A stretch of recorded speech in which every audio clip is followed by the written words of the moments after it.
बात वहीं से होती है जहाँ पिछला पार्ट खत्म हुआ था। इनके डैड ह्योनवू से कहते हैं जो भी मुझे धोखा देता है या मेरे फैमिली के खिलाफ जाता है तो मैं उसका बहुत बुरा हशर करता हूँ। इस सुनकर ह्योनवू काफी ज्यादा डर जाता है कि वो तो इनकी बेटी यानी हेइन को डिवोर्स देने के बारे में सोच रहा था, इसीलिए वो तो अपना अंजाम इमेजिन करने लग जाता है और काफी घबराहट के साथ यहाँ से चला जाता है। पर अगले दिन वो सीधे चला जाता है हॉस्पिटल, जहाँ वो डॉक्टर को बताता है कि मेरी भूख तो जैसे गायब ही हो गई है। अपने आसपास लोगों को देखकर मुझे सफोकेशन सा फील होता है। ये सब बोलते हुए भी ये काफी ज्यादा नर्वस सा लग रहा था। डॉक्टर उसकी रिपोर्ट चेक करके बताते हैं तुम्हारा स्ट्रेस लेवल बहुत ही ज्यादा हाई है। तुमने सेंटेंस कॉम्प्लीशन टेस्ट में अपने बारे में जो लिखा है कि तुम्हारी अभी सबसे बड़ी इच्छा है डिवोर्स लेना, बता सकते हो कि तुम ऐसा क्यों चाहते हो। तो ह्योनवू उसे सब कुछ बताने लगता है कि मैं अपने इन लॉज के घर पे ही रहता हूँ। इस फैमिली में एक ग्रैंडपा है, उनकी एक गर्लफ्रेंड भी है, मेरे सास ससुर, एक साला और उसकी वाइफ, और अभी अभी जेल से रिहा हुई एक आंटी भी है। आज के जमाने में भी सब एक साथ रहते हैं। काफी ब्लेस्ड हो तुम। ह्योनवू कहता है हाँ, इतना ब्लेस्ड हो कि हम पूरी फैमिली रात को साथ में खाना खाते हैं। दिन रात को 9 बजे पूरी फैमिली इकट्ठा होती है पूरे दिन के बारे में डिस्कस करने के लिए। इतना ही नहीं, हर holidays, weekends, birthday, Christmas, death anniversary पूरी फैमिली साथ ही मनाती है। साल में 15 मेमोरियल सर्विस अटेंड करने होते हैं, जहाँ मैं और इस फैमिली के सारे दामाद सुबह से रात तक लगातार काम करते हैं। पता नहीं इनकी फैमिली में ये कैसा रिवाज है। कुल मिलाकर बात यह है कि मेरा कोई पर्सनल टाइम ही नहीं बचा है। डॉक्टर उसके जॉब के बारे में पूछते हैं। ह्योनवू बताता है कि अच्छी जॉब तो है, जहाँ मेरी वाइफ मेरी बॉस है और मेरी वाइफ का बॉस है मेरे फादर इन लॉ और उनके बॉस है मेरे ग्रैंडफादर इन लॉ। मेरे दिल से लेकर हाथ पैर सब कांपने लगते हैं जब भी उनमें से किसी का भी कॉल या बुलावा आता है। सोचते हुए परेशान हो जाता हूँ कि ये लोग अब मुझसे क्या करवाएंगे। तो डॉक्टर कहते हैं कि तुम इस स्ट्रेसफुल माहौल से अपने आप को दूर क्यों नहीं कर लेते। ह्योनवू कहता है कि उसके लिए एक ही ऑप्शन है, डिवोर्स का। डॉक्टर कहते हैं कि तुम ये भी तो कर सकते हो कि अपनी वाइफ को लेकर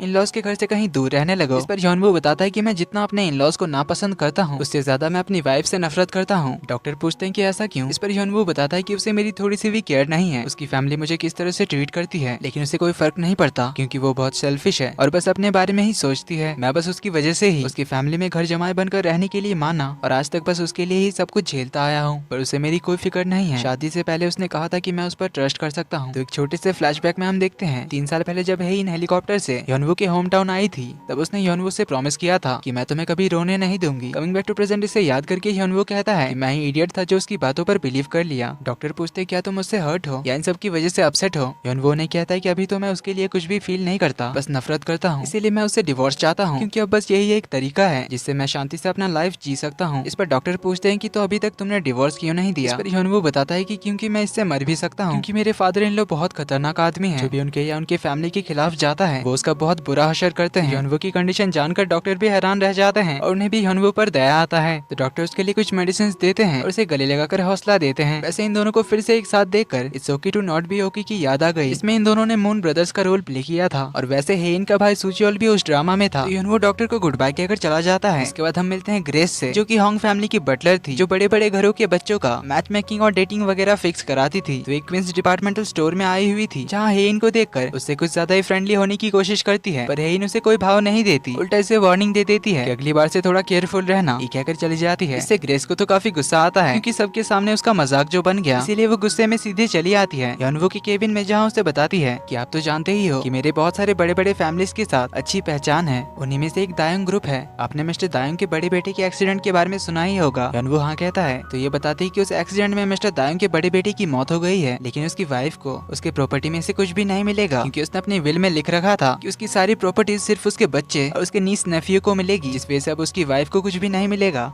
इस पर ह्योनवू उसे बताता है कि ऐसा नहीं होता, वाइफ लॉसूट फाइल कर सकती है क्योंकि वो लीगली उसकी प्रॉपर्टीज की आधी मालकिन है। आप चाहे तो मैं एक अच्छे लॉयर का पता दे सकता हूँ, आप उनको बता देना उस लॉयर से कांटेक्ट करने के लिए। इस पे ग्रेस कहते हैं कि इसकी क्या जरूरत है, आपसे अच्छा लॉयर और कौन होगा, और वैसे भी तो आपकी सिचुएशन भी ऐसी ही है। ह्योनवू पूछता है कि क्या मतलब। तो ग्रेस उससे बताती कि क्या आपको नहीं पता कि हेइन ने आपसे शादी करने से पहले अपनी विल लिख रखी थी कि अगर फ्यूचर में उसे कुछ हो गया तो उसके नाम की सारी प्रॉपर्टीज, शेयर्स, स्टॉक्स सब उसके फैमिली को मिल जाएगा और आपको कुछ नहीं मिलेगा। वो कितनी हार्टलेस है ना। कहीं आपने ये तो नहीं सोच लिया था कि आपकी शादी सच में मैरिज ऑफ द सेंचुरी है। ऐसा कुछ भी नहीं था, ये तो बस मीडिया के लिए दिखावा था। उसे कोई लविंग हस्बैंड नहीं चाहिए था, बल्कि उसके इशारों पे काम करने वाला एक नौकर चाहिए था, जो सब सुन ह्योनवू से चुप होने के लिए कहता है और यहाँ से निकल जाने के लिए कहता है।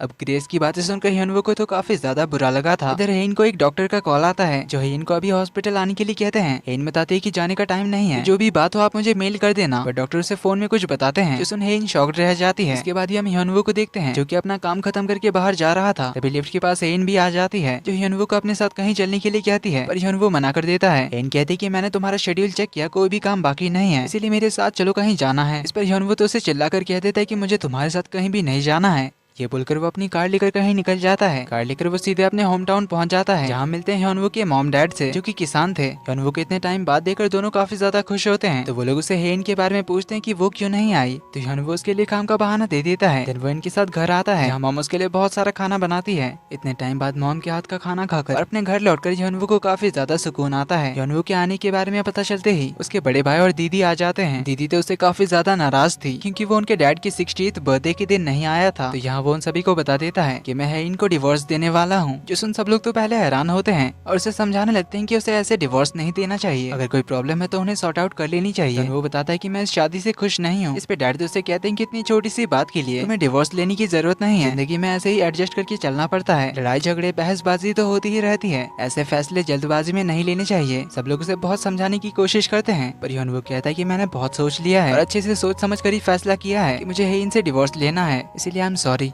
ये कहकर वो अपनी कार लेकर वापस जाने लगता है, पर उसकी दीदी भागकर उसे रोकने आती है और उसे बात करने के लिए बाहर बुलाती है, जहाँ उसे कहती है कि तू बहुत सेल्फिश है, तुझे पता भी कि मैंने तुम्हारे लिए कितनी सारी कुर्बानियां दी है। वो पूछता है कि कौन सी कुर्बानी। दीदी बताती कि क्या तुझे याद नहीं कि तुझे सियोल भेजने के लिए मॉम डैड ने हमारी सारी गाय बेच दी थी, इस वजह से मैं भी यूनिवर्सिटी नहीं जा सकी। वो कहता है कि ऐसी कोई बात नहीं थी, आप अपने अटेंडेंस इशू की वजह से यूनिवर्सिटी नहीं जा सकी थी। दीदी कहती कि तुझे कुछ नहीं पता, मैंने तुम्हारे लिए कितना कुछ किया है। भैया भी उसे अच्छे से समझाने लग जाते हैं कि मॉम डैड की कितनी इज्जत है हमारे टाउन में, सब लोग कितने ज्यादा खुश हुए थे कि तुम्हारी शादी क्वींस ग्रुप के वारिस से हुई है।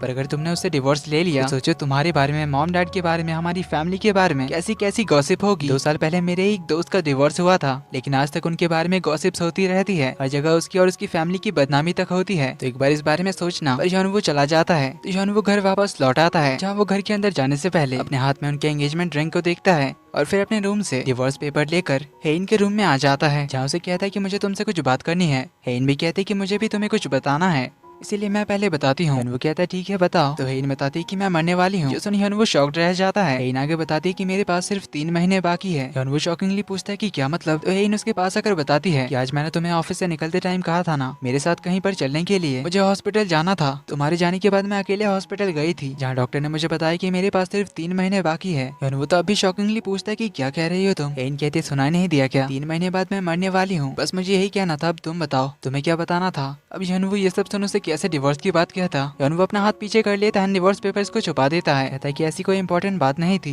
हेइन कहती कि मुझे पता है कि तुम्हें कुछ कहना था, तो बताओ क्या था। तो ह्योनवू नर्वसली कहने लग जाता है कि वो मैं तुम्हें सॉरी कहना चाहता था, आज के लिए और हर दिन के लिए। मैंने जैसा भी तुम्हारे साथ बिहेव किया है उसके लिए आई एम सॉरी। आगे से कभी तुम्हें ऐसे ट्रीट नहीं करूंगा और तुम्हारा बहुत अच्छे से ख्याल रखूंगा, बस यही कहना था। पर अचानक से उसका फेस रोने वाला हो जाता है और कहने लगता है कि पर तुम्हारे पास सिर्फ 3 महीने हैं, ऐसा कैसे हो सकता है, मैं तुम्हारे बिना कैसे जीऊंगा, ये सब ऐसे अचानक से कैसे हो सकता है। अब उसकी ऐसी बातें सुन हेइन हैरान होती है।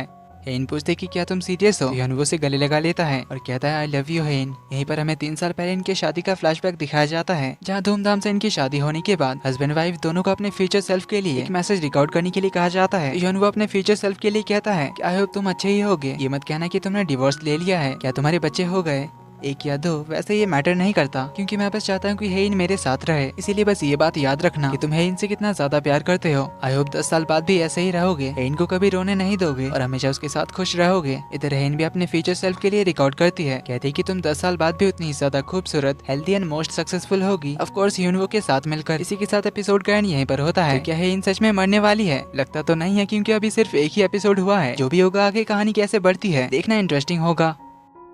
तो वीडियो पसंद आई तो वीडियो को लाइक कर देना, चैनल पर पहली बार आए तो do subscribe and hit the bell icon. जल्दी ही मिलते हैं अगले पार्ट में, तब तक के लिए take care and bye bye.